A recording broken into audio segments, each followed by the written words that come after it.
So, you didn't know about the Bahamas trip? My sister Sarah's voice dripped with fake concern through the phone. I thought Mom told you. We're all going next month. Mom, Dad, me, and Brian. Someone needs to watch their pets while we're gone, though. Mom said she'd ask you. I stood in my kitchen, gripping my coffee mug so hard I thought it might break. My name is Lisa Mitchell, and at 27, I'd just discovered my entire family had planned a tropical vacation without bothering to include me. What made it worse was hearing about it accidentally during what was supposed to be a casual call with my sister about our mom's upcoming birthday. No, Sarah, Mom hasn't mentioned anything about the Bahamas, I replied, trying to keep my voice steady, or about pet sitting. Well, you know how she is, Sarah laughed. She probably forgot. But you're not busy anyway, right? You can watch Rocky and Max for the week? Mom was counting on you since you're the only one not going. The only one not going, because they hadn't invited me. I thought about all the family dinners where they must have discussed this trip, carefully avoiding the topic when I was around. The whispered conversations that stopped when I entered the room suddenly made sense. The way my mom had been asking casual questions about my work schedule, even my dad's recent interest in whether I was seeing anyone, probably hoping I'd have weekend plans that wouldn't interfere with their pet-sitting needs. Later that evening, my mom finally called. Honey, I've been meaning to talk to you. We need a favor. Let me guess. You need me to watch the dogs while you're all in the Bahamas? The bitterness in my voice was impossible to hide. Oh, Sarah told you. Yes, it would be such a help. You know Rocky gets anxious at the kennel and Max needs his medication twice daily. We'll only be gone 8 days. I listened as my mom rambled about flight times and resort details, never once acknowledging that they'd excluded me from the family vacation. Not even a token, wish you could come, or maybe next time. She went on about the special food Rocky needed and Max's strict medication schedule, as if these details would somehow make up for the fact that they'd planned an entire family vacation without me. So you'll do it? She asked brightly. Your father already told the kennel we wouldn't need them, and Sarah's so excited. She found this perfect little resort with amazing snorkeling. You know how she loves the water. Of course he had. My family had always operated this way, making decisions that affected me without bothering to consult me first. To them, I was reliable Lisa, the responsible one who never made waves, never said no, never ruined their plans with her own inconvenient needs or desires. I'll think about it, I said quietly, already opening my laptop to a travel website. The pattern had started years ago. When Sarah was accepted to NYU, my parents threw a huge party, custom banners, catered food, all their friends invited to celebrate their youngest daughter's achievement. When I got into Boston University a year earlier, with a full academic scholarship no less, they simply nodded and said, "That's nice, dear." My acceptance letter stayed on the fridge for exactly 2 days before being replaced by Sarah's summer dance recital schedule. My sister had always been the family star. She was the fun one, the pretty one, the one who could do no wrong. Even when she dropped out of NYU after 2 years to find herself in Europe, my parents supported her adventure, sending her monthly allowances for what they called her self-discovery journey. Meanwhile, I worked 3 jobs through college, graduated summa cum laude, and built a successful career in marketing, all of which earned me the dubious privilege of being the family's reliable backup plan. That evening, after my mom's call, I found myself scrolling through travel websites. A particular destination caught my eye: Santorini, a small Greek island I'd dreamed of visiting since my college photography class. The dates perfectly overlapped with my family's Bahamas trip, and amazingly, there was a seat sale happening.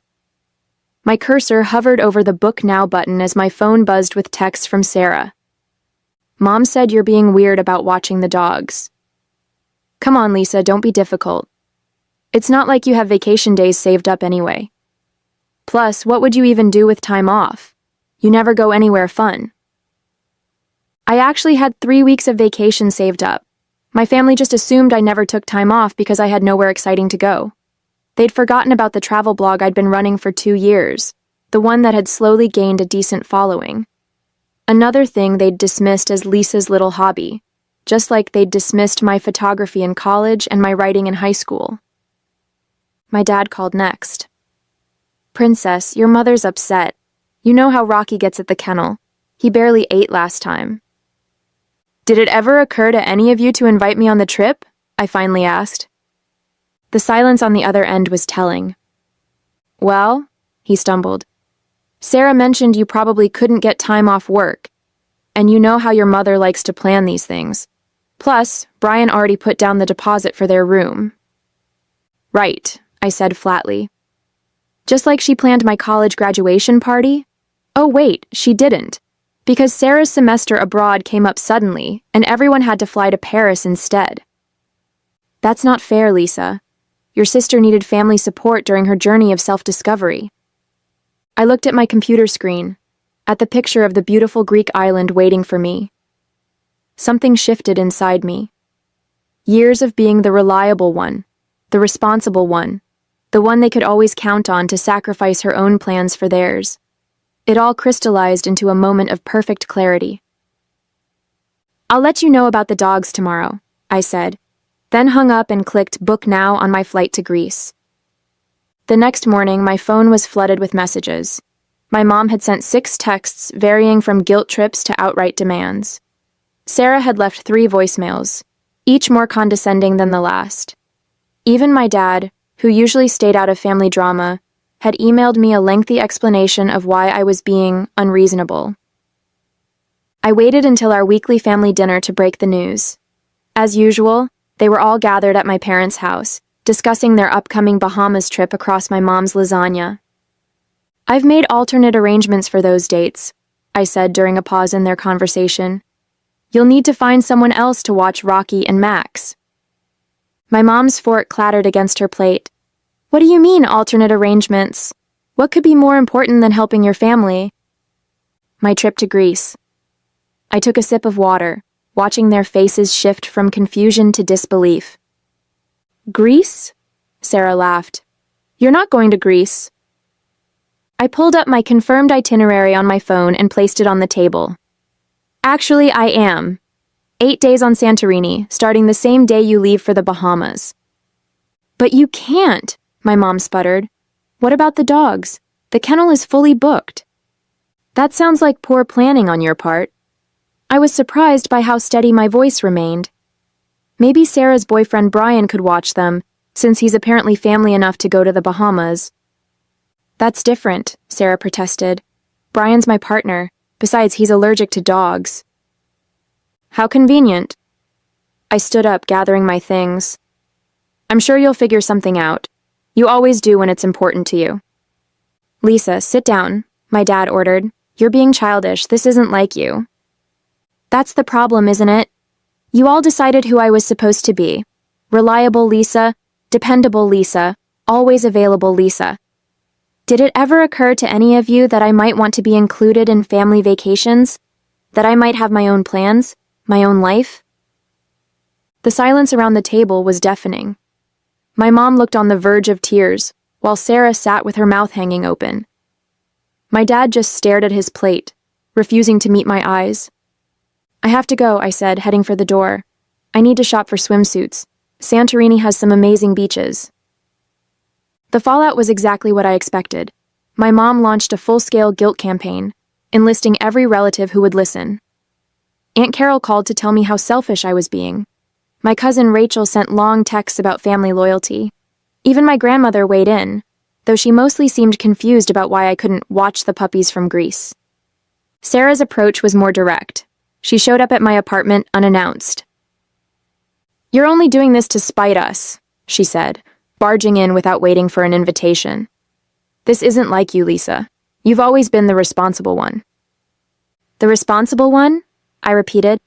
"You mean the convenient one, the one who's supposed to drop everything when the rest of you need something." "That's not fair. We appreciate everything you do." "Really? When was the last time any of you showed that appreciation? When was the last time you included me in family plans instead of just expecting me to fill in the gaps?" Sarah flopped onto my couch, her perfect blonde hair falling exactly right even in her frustration. We didn't think you'd want to come to the Bahamas. You're always so busy with work. Did you ask me? Did anyone bother to ask if I might want to join my family on vacation? Well, no, but nothing. You all made assumptions about my life, my time, my priorities. And you know what? You got so comfortable taking me for granted that you didn't even try to hide your Bahamas plans. That's how little you thought of me. Sarah's face flushed. Mom and Dad are really upset. They might have to cancel their trip if they can't find someone to watch the dogs. That sounds like a them problem, I replied, using one of Sarah's favorite phrases back at her. When did you get so cold? I'm not cold, I'm just done being the family doormat. I showed her my travel blog on my phone. See this? I have followers who actually care about my interests. I have a life outside of being your backup plan. Sarah scrolled through my blog, her expression shifting from dismissal to surprise. These photos are really good. When did you get into photography? 3 years ago, not that anyone noticed. The next family dinner was tense. My mom had spread all the pet supplies across the dining room table like a guilt exhibition. Rocky's special food, Max's medication schedule, their favorite toys. She kept shooting me pointed looks as she explained how complicated their care routine was. The medication has to be given exactly 12 hours apart, she emphasized, waving Max's pill bottle. And Rocky needs his special blanket at bedtime or he gets anxious. The kennel just won't understand these things. I'm sure they will, I replied, serving myself more potatoes. That's literally their job.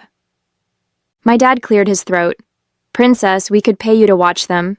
Make it worth your while. My Greece tickets were $3,000, Dad. Non-refundable. Sarah, who'd been unusually quiet since her visit to my apartment, suddenly spoke up. I looked at Lisa's travel blog last week. Did you guys know she has over 20,000 followers? My mom barely glanced up from her organization of pet supplies. That's nice, dear. Now about the dogs. No, Mom, I'm serious. Look at these photos she took in Montreal last year. Sarah pulled up my blog on her phone. She's actually really good at this. For the first time that evening, my mom actually looked at me. Not through me, not around me, but at me. You went to Montreal? I've been to lots of places. I take short trips whenever I can. I write about them, photograph them. People follow my recommendations about hotels and restaurants. My dad peered at Sarah's phone. These are professional quality pictures, Lisa. Why didn't you tell us about this? I did. 3 Thanksgivings ago. You all changed the subject to Sarah's new yoga certification. The silence that followed was heavy with realization. My mom sat down heavily, still clutching Rocky's favorite tennis ball. We haven't been very good at listening to you, have we? No, I said simply. You haven't. But that doesn't change the fact that we need someone to watch the dogs, she added quickly. And just like that, the moment was gone. I stood up. I'm going to Greece, Mom, with or without your blessing. Maybe it's time you all learned what it feels like to have your plans disrupted. As my departure date approached, my family cycled through all 5 stages of grief. My mom moved from denial to anger, calling me ungrateful.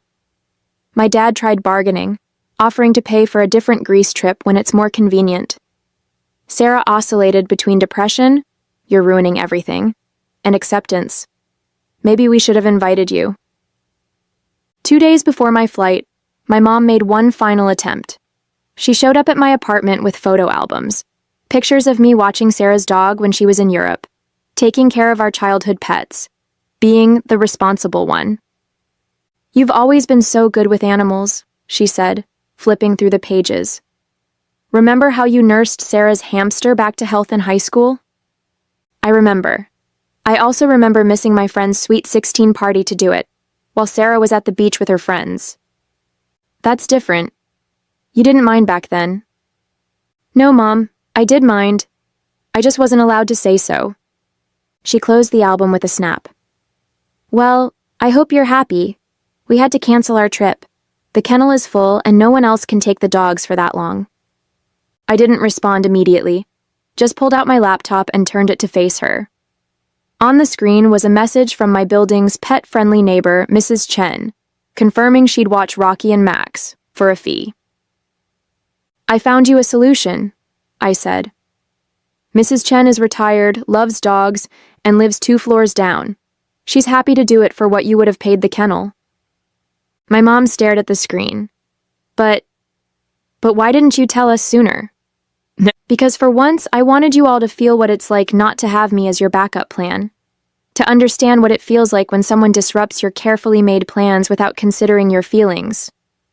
That's rather petty, don't you think?" "No, Mom. That's rather human. And maybe next time you're planning a family vacation, you'll remember this feeling and think to include your other daughter." The morning of my flight, I woke up to a series of notifications. My mom had tagged me in a social media post, something she'd never done before. It was a picture from my travel blog, one I'd taken in Montreal, with a lengthy caption about how proud she was of her talented daughter, and how she couldn't wait to see the beautiful photos from Greece. Sarah texted immediately. "Mom's trying to save face with her country club friends.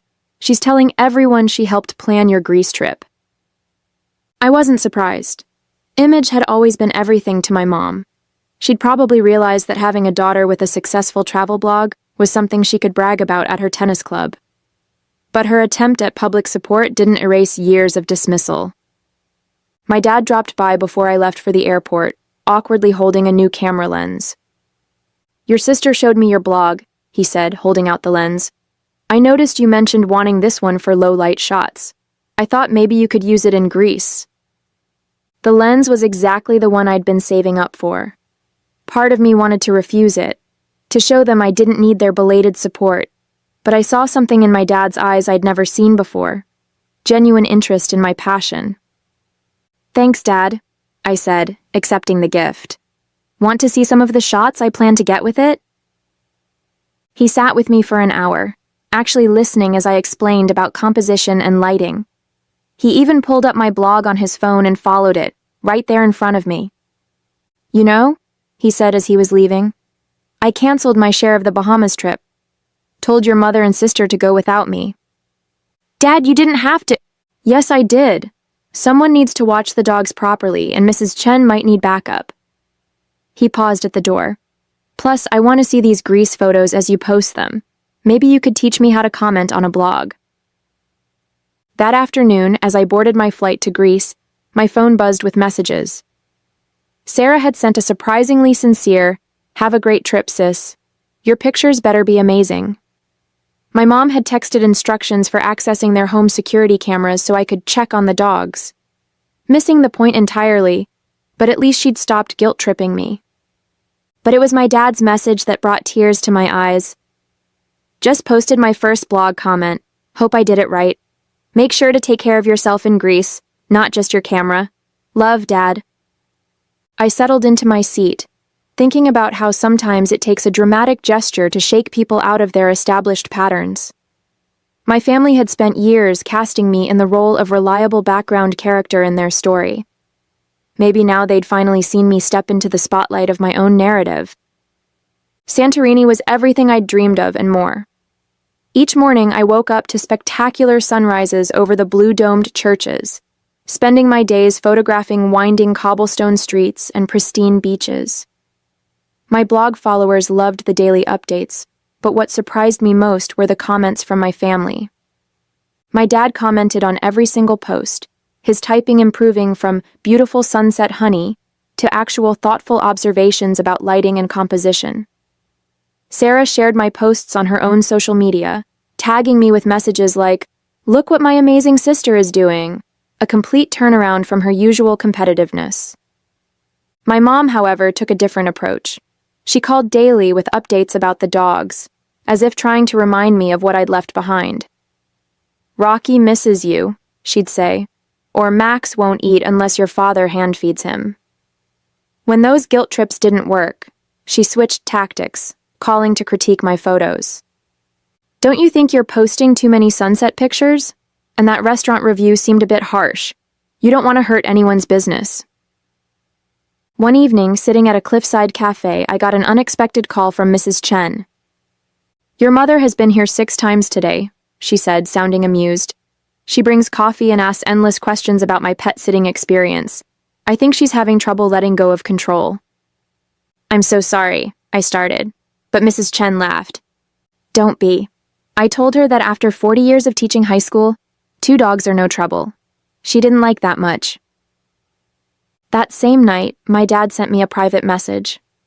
"Your mother booked herself into a hotel for the remainder of their Bahamas trip. Says she can't enjoy herself knowing strangers are watching her dogs. Sarah's pretty upset about it." I felt a momentary pang of guilt, but then remembered all the times my plans, my needs, my desires had been dismissed for the sake of family harmony. My mom's choice to ruin her own vacation wasn't my responsibility. Instead of cutting my trip short or apologizing, I posted more photos. I wrote about solo female travel, about breaking free from family expectations, about finding your own path. The response was overwhelming. Hundreds of comments from people sharing similar stories, thanking me for inspiring them to stand up for themselves. My blog following doubled, then tripled. A travel magazine reached out about featuring my Greece photos.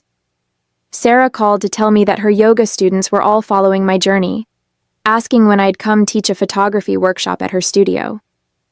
"You know what's funny?" she said.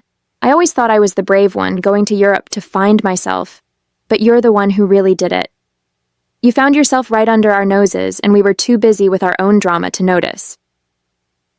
On my last night in Greece, I sat on my hotel balcony uploading photos when my mom sent a surprising message. It was a picture of my old bedroom, now her home office, filled with framed prints of my travel photography. "I had your best shots professionally framed," she wrote. "Thought they deserved better than my social media reposts." Below that was a longer message. "I've been doing a lot of thinking while you've been gone. Your dad pointed out something I didn't want to hear, that we'd taken you for granted for so long. We forgot you had dreams of your own. I'm not very good at apologies, but I'm trying to do better at showing you I care."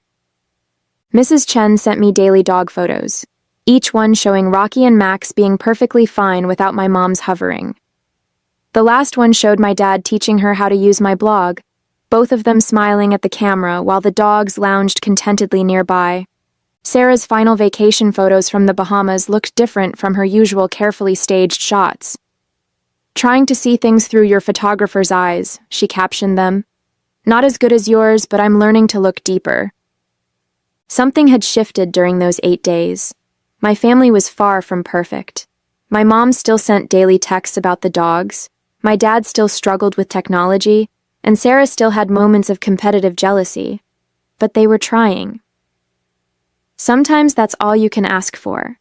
Not a complete transformation, but a willingness to see you in a new light. 6 months after my Greek adventure, my family gathered for Thanksgiving. The dining room walls now featured a mix of my travel photographs alongside our traditional family portraits. My mom had turned my blog's logo into place cards for the table, a small gesture that spoke volumes. "We've got an announcement," my mom said during dinner. "We're planning another family vacation." I braced myself for more exclusion, but Sarah jumped in. "And before you say anything, we want you to help plan it. Your blog followers loved your Greece content so much, we thought maybe you could work your magic on our next family trip." My dad pulled out a folder. "I've been researching photography tours in Italy. Thought maybe you could teach us a thing or two about taking better pictures than just selfies and dog photos. Plus," my mom added, trying to sound casual, "Mrs. Chen already agreed to watch Rocky and Max. I asked her months ago just to be sure." I looked around the table at my family, really looked at them. My mom, still controlling but trying to channel it differently. My dad, discovering a new connection with me through photography. Sarah, finally seeing me as a person rather than competition. "Italy sounds perfect," I said, pulling out my phone to show them some initial ideas. "But this time, I'm handling the itinerary." "Wouldn't have it any other way," my dad smiled. "After all, you're the expert now."